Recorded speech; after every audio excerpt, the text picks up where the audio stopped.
I'm up filling up one of our feeders. I'm a firm believer in supplemental feeding. It's one of those things that with our harsh conditions here in North Dakota, coming out of wintertime, it can be brutal on these deer. They're skinny.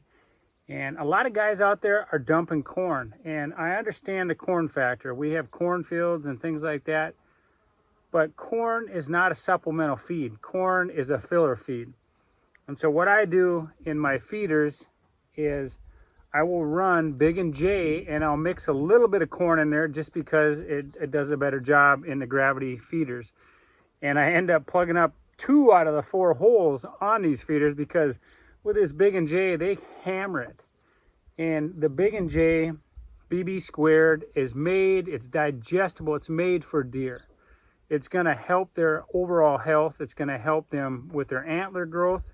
It's gonna help the does when they have fawns that are feeding on them.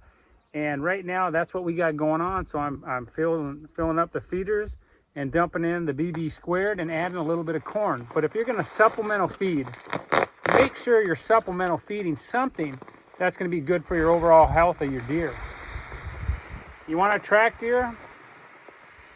You know, corn is okay, but if you want to build a better herd, you need the BB squared. You need something that's digestible for them. Now, if you want to track deer, BB squared will do it too. But again, in my area, we're not allowed to hunt over bait, but we are allowed to supplemental feed until this season. Actually, we can run throughout the season, but we pull everything down just to be safe. But I like to mix it up with the corn. I threw a bag of corn in here and I'll put 3 or 4 bags of BB squared in there and you're going to be amazed at the pictures you're going to see.